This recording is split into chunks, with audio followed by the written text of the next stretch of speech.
hakika hii ni jubilei ya miaka 50 ya maonyesho ya biashara ya kimataifa Dar es Salaam DITF.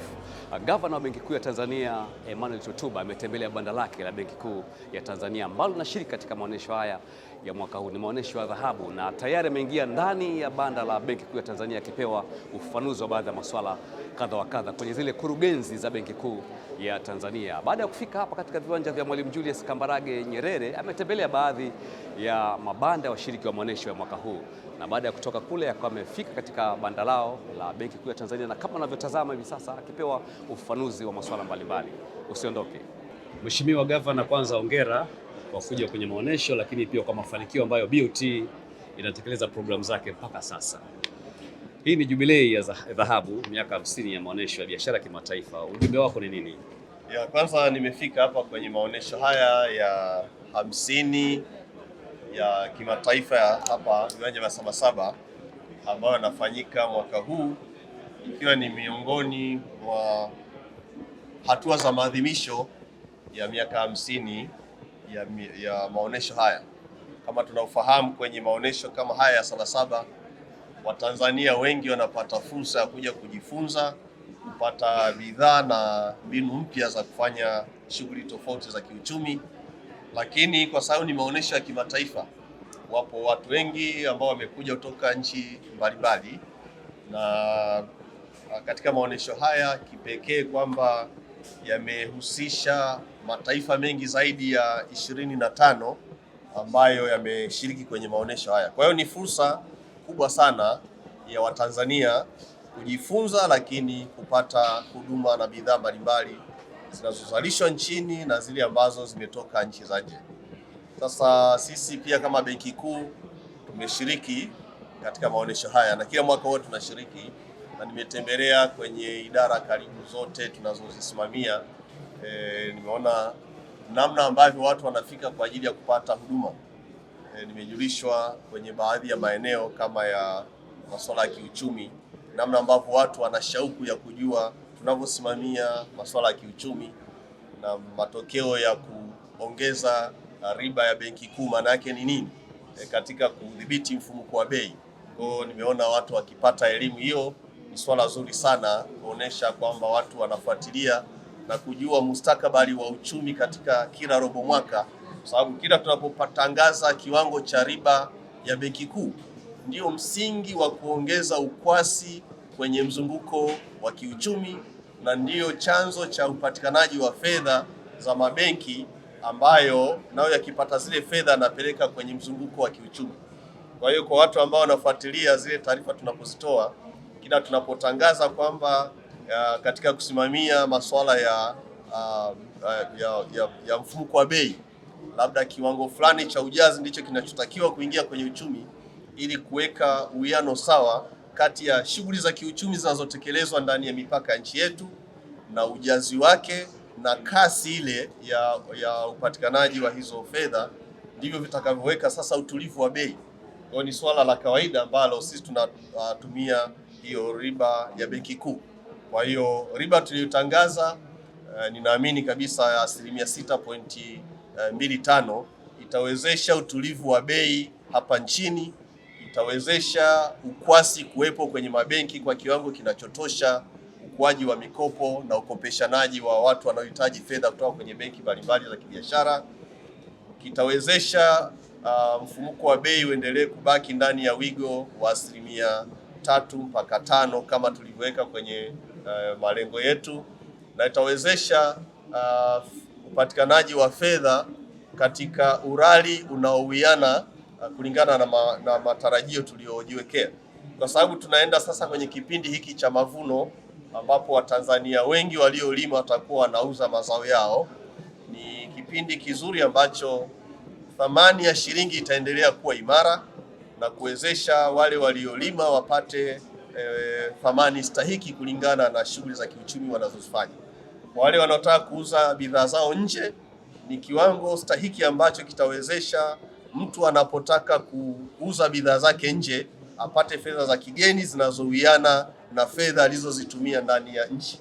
Kwa hiyo ni viwango ambavyo tumevifanyia tathmini na kujiridhisha kwamba ile 6.25 inakidhi kabisa katika kuweka mustakabali wa uchumi wa nchi yetu ya robo mwaka ya tatu ikae vizuri, na tunaamini mpaka mwisho wa robo mwaka hali itakuwa shwari na fedha zitakuwepo za kutosha kuwezesha shughuli za kiuchumi zote zitekelezwe vizuri hapa nchini.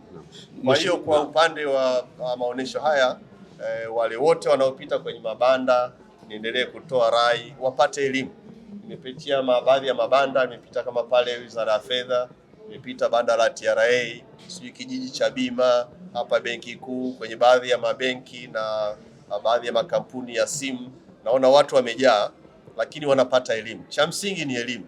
Na nimeona kuna baadhi ya watu walikuwa wanaulizia hata pale nimepita, mfano watu wa chuo cha Benki Kuu, nimeona watu wamejazana pale, wanataka kujua zaidi namna gani elimu itaendelea kutolewa, na nimeambiwa kuna masomo yale ya elimu ya kifedha kwenye financial literacy. Watakuwa na program ya mwezi wa 11, nasema tayari wameshajisajili watu wengi zaidi ya 200. Kwa hii yote inaonyesha shauku ya watu kutaka kujua masuala ya kifedha.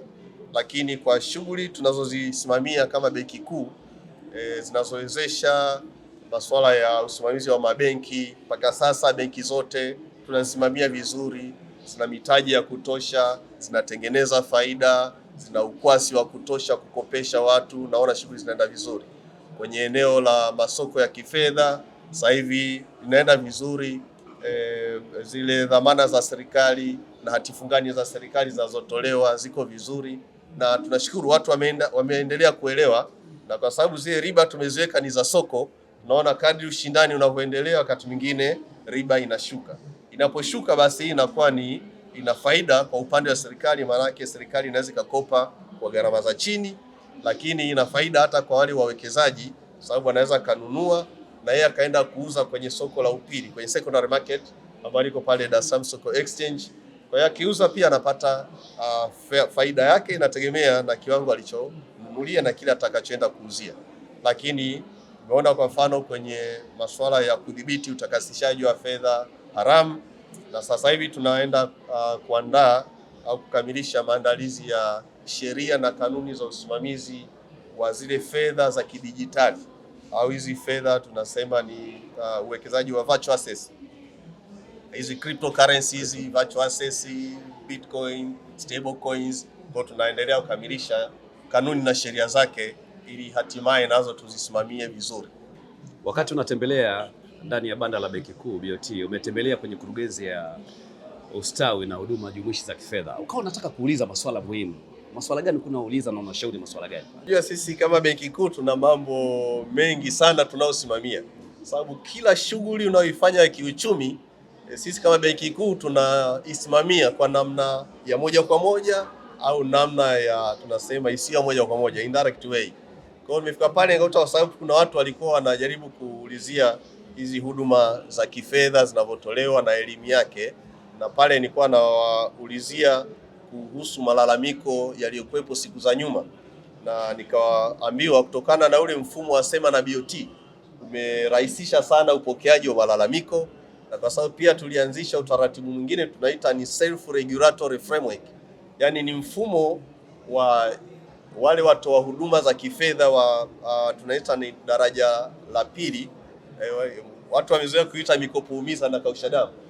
Nimewawekea utaratibu wa wao wenyewe kujisimamia, na walitengeneza taasisi mbili, moja inaitwa Tamiu, nyingine inaitwa Tamfi, ambao wale tuliingia makubaliano mwaka jana nisainiana nao.